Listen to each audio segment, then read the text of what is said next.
दोस्तों आज की वीडियो में हम जानेंगे जब हमारी गेहूं की फसल 40 दिन से ज़्यादा दिन की हो जाती है तो 40 दिन से लेकर के और 70 दिन तक गेहूं की देखभाल यानी कि 40 से 50, 60, 70 ये 30 दिन में पूरा एक महीना जो निकलने वाला है 40 से 70 दिन के बीच में, इस बीच में कौन कौन से आवश्यक कार्य हमें करने चाहिए गेहूं की फसल में, किन किन बातों का हमें ध्यान देना चाहिए, हम कल्ले कैसे बढ़ा सकते हैं गेहूं की फसल में, हम पैदावार कैसे बढ़ा सकते हैं, हमें कब यूरिया डालना है, हमें कब सिंचाई करवाना है, कब हमें किन किन चीज़ों का इस्तेमाल, किन किन दवाओं का इस्तेमाल करना है, एकदम साथियों कंप्लीट जानकारी आपको इस वीडियो में मिलने वाली है।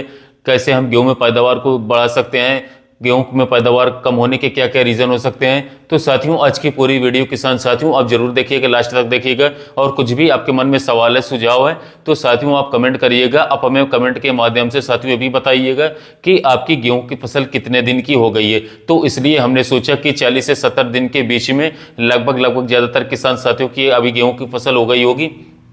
तो सबसे पहले किसान भाइयों हम बात कर लेते हैं जिन किसान भाइयों की गेहूं की फसल अभी 40 दिन के आसपास की हो गई होगी, 40-45 दिन के आसपास, तो वो किसान साथी क्या करें। उन किसान साथियों को सबसे पहला काम करना होगा, कार्य करना होगा। अगर आपने अभी तक गेहूं की फसल में दूसरा पानी नहीं लगाया है, दूसरी सिंचाई नहीं की है, तो पहले तो आपको सिंचाई करवाना है, लेकिन हाँ मिट्टी के हिसाब से, नमी के हिसाब से करिएगा।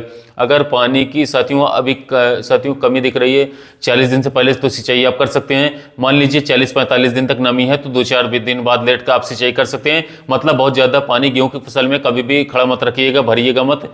जो वैज्ञानिक समय है वो 40-45 दिन के आसपास ही बताया गया है। अगर आपके यहाँ बरसात हो गई तो अच्छी बात है, अन्यथा 40-45 दिन तक साथियों गेहूं की फसल में साथियों आपको दूसरा पानी लगाना होगा।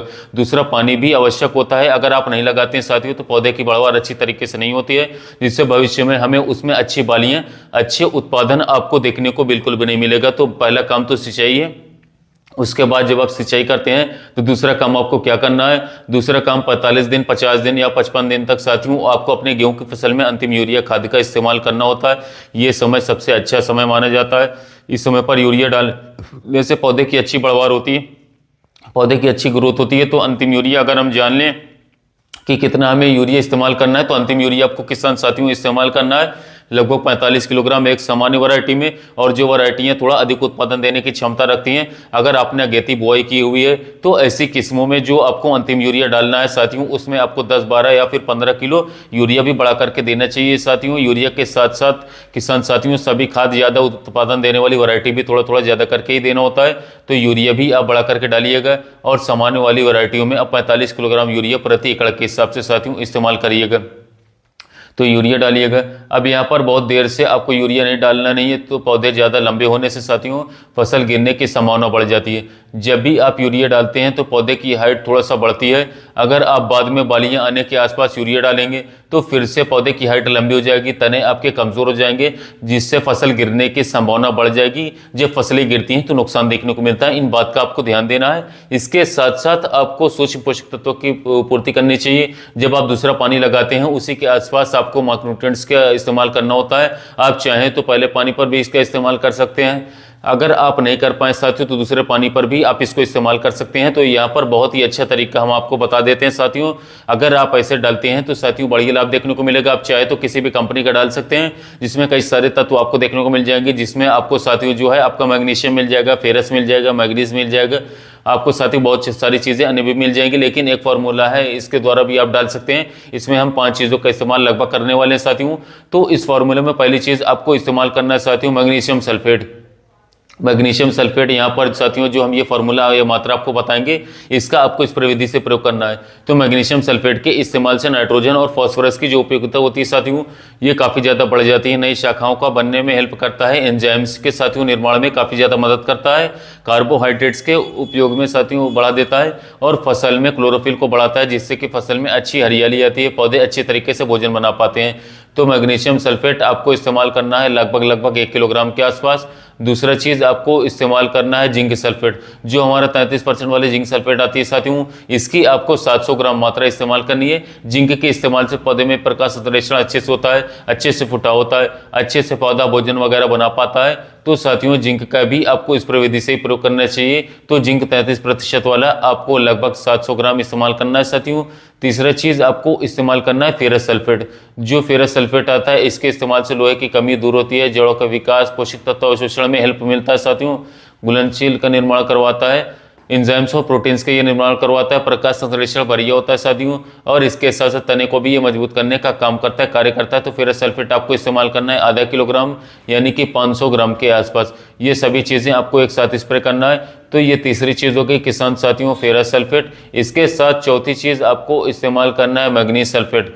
जो मैग्नीज सल्फेट हमारी आती है इसका प्रयोग करिएगा, इसकी आपको 250 ग्राम मात्रा इस्तेमाल करनी है। इसके इस्तेमाल से भी प्रकाश संश्लेषण में सुधार होता है, क्लोरोफिल का साथियों जो मात्रा है वो बढ़ती है, नई शाखाएं बनने में हेल्प होता है, बीजों की गुणवत्ता में सुधार होता है। तो मैग्नीज सल्फेट आपको इस्तेमाल करना है साथियों 250 ग्राम साथियों। चौथी चीज़ों की मैग्नीज सल्फेट। पांचवी चीज़ आपको इस्तेमाल करना है 1 या 2 किलोग्राम दानेदार यूरिया, अच्छे से घोल करके पांचों को आपको साथियों स्प्रे विधि से प्रयोग करना है। इसके इस्तेमाल से माइक्रोन्यूट्रिएंट्स की पूर्ति होगी साथियों, फसल में अच्छे तरीके से कलर का फटा होगा, अच्छे से ग्रोथ होगी भविष्य में, जिससे कि बालियां भी अच्छे तरीके से किसान साथियों आपको मिलने वाली है। इसका भी इस्तेमाल दूसरे पानी के आसपास साथियों आप बाद में कर सकते हैं। अब यहाँ पर आप चाहे तो ह्यूमिक एसिड का भी प्रयोग करवा सकते हैं जब आप अंतिम यूरिया डालते हैं। वैसे पहले यूरिया डालने से साथियों ज़्यादा फायदा देखने को मिलता है, और अंतिम यूरिया पे भी आप डाल सकते हैं। ये काम ये करेगा कि मिट्टी में कुछ अघुलनशील तत्व होते हैं साथियों, उनको घुलनशील बना देगा। और अगर आपने कभी भी या फिर आपकी मिट्टी में पहले से कोई मैक्रोन्यूट्रिएंट्स वगैरह मौजूद हैं, या फिर अगर आपने कभी साथियों कोई ऐसी खाद डाली है जिसमें कोई गड़बड़ी हो गई मिट्टी में जो अघुलनशील हो गया, तो ये ह्यूमिक एसिड उसको घुलनशील बनाएगा, जिससे दोबारा से पौधे उसका प्रयोग कर पाएंगे। तो ह्यूमिक एसिड 98% वाला जब आता है, जब आप आखिरी बार यूरिया डालते हैं, तो उसके साथ आप लगभग 1 किलोग्राम या अधिकतम 1.5 किलोग्राम के हिसाब से प्रति एकड़ के हिसाब से साथियों आपको ह्यूमिक एसिड का इस्तेमाल अंतिम यूरिया के साथ करना है। अगर आपका बजट है तो आप डाल सकते हैं। अगर आपने कोई ऐसी खाद डाली हुई है जिसमें पहले से ह्यूमिक एसिड था, तो उसमें अलग से डालने की आवश्यकता बिल्कुल भी नहीं है। ऐसे ही आपको सल्फर की भी पूर्ति करनी चाहिए। आजकल हमारी मिट्टी में साथियों जिंक के बाद सबसे ज्यादा किसी मैक्रोन्यूट्रिएंट्स की कमी है तो वो है सल्फर। सल्फर की कमी से भी पौधे का अच्छे तरीके से विकास ग्रोथ नहीं हो पाता है, नई पत्ती में पीलापन आपको देखने को मिल सकता है साथियों। तो सल्फर भी जब आप अंतिम यूरिया डालते हैं साथियों तो उसके साथ मिला सकते हैं। सल्फर जो आता है 80% वाला WDG वाला साथियों 3 से 4 किलोग्राम प्रति एकड़ के हिसाब से साथियों आपको इसका इस्तेमाल करना चाहिए। अगर आपने पहले कोई भी सल्फर वाली खाद डाली हुई है, अगर आपने सिंगल सुपर फॉस्फेट से गेहूं की बुआई की थी या फिर बीच में सल्फर कभी डाला है, तो अलग से यहाँ पर सल्फर डालने की भी आवश्यकता नहीं है। नहीं डाला है तो आप डाल सकते हैं। सल्फर 3-4 किलोग्राम 90% वाला या फिर 80% वाला आपको इस्तेमाल करना चाहिए।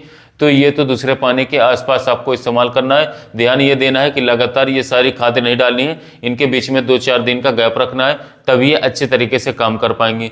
अब बढ़ते हैं आगे। जब हमारी फसल में थोड़ा सा बालियां तने के अंदर बनना चालू होती हैं, जिसको हम गबोड़ अवस्था बोलते हैं, सभी वैरायटी में ये समय आगे पीछे हो सकता है। जो जल्दी पकने वाली वैरायटी उसमें जल्दी साथियों गबोड़ अवस्था तैयार हो जाएगी, जो देर से तैयार होने वाली उसमें थोड़ा सा देर से। तो आपको गबोड़ अवस्था में साथियों हम जो आगे खादें बताने वाले इनका इस्तेमाल करना है, जिसमें सबसे पहली खाद है NPK 05234। इसके इस्तेमाल से फायदा क्या मिलता है कि आपकी जो बालियों का विकास है, जो बालियों का निर्माण है साथियों अच्छे तरीके से हो पाता है। 52% फास्फोरस 34% पोटेशियम इस NPK में पाया जाता है। इसके भी 1 से 1.5 किलोग्राम मात्रा आपको स्प्रे करना है साथियों। इसके साथ 1-2 चीजें और भी आप डाल सकते हैं। 05234 एक हिसाब से साथियों आपके पौधे में बालियों के विकास में बहुत ज्यादा मदद करने वाला है। इसके साथ आप चाहें तो बोरॉन का इस्तेमाल कर सकते हैं साथियों। बोरॉन के इस्तेमाल से परागण अच्छे तरीके से होता है। बोरॉन पौधे में जो जड़ों के द्वारा भोजन अवशोषित होता है उसको पौधे के सभी भागों तक पहुंचाने का भी साथियों कार्य करता है। तो बोरॉन जो हमारा आता है 20% वाला लगभग 200 ग्राम, और NPK 05234 1 किलोग्राम से लेकर के 1.5 किलोग्राम के हिसाब से आप इस्तेमाल कर सकते हैं। इसके साथ एक चीज का इस्तेमाल आपको और करना है, वो है टेबुकोनाजोल। इसका इस्तेमाल भी आप किसान साथियों जब NPK 05234 डालते हैं तो उसी के साथ में आप इसका इस्तेमाल अलग घोलवा करके फिर मिक्सर करवा सकते हैं। इसके इस्तेमाल से निश्चित ही आपको फायदा मिलने वाला है। इसकी आपको 100 ml मात्रा साथियों प्रति एकड़ के हिसाब से साथियों इस्तेमाल करनी है। 05234 1 से 1.5 किलोग्राम आपको इस्तेमाल करना है साथियों। अब कुछ सावधानियों की भी बारे में बात करें। सबसे ज्यादा तो साथियों आपको नमी पर ध्यान देना है। जब बालियां निकलने वाली होती हैं इस समय पर हल्का सा गर्मी भी पड़ने लगती है, और कई बार साथियों नमी की कमी होने से बालियों का विकास तो साथियों थोड़ा बाधित हो जाता है। अभी फिलहाल साथियों जनवरी का महीना चल रहा है और फरवरी में कुछ किसान साथी देर में बुआई किए होंगे, वहां पर फरवरी में बालियां आएगी। तो साथियों ये जो समय हमारा होता है बालियां आने का समय, गबोड़ अवस्था या फिर जो बालियों के अंदर साथियों दुग्धावस्था होती है, ये तमाम समय में अगर नमी की कमी हो जाती है तो काफी ज्यादा दिक्कतों का सामना आपको करना पड़ सकता है। तो निश्चित अनुसार आप अपनी फसल की आवश्यकता अनुसार सिंचाई करते रहिएगा साथियों।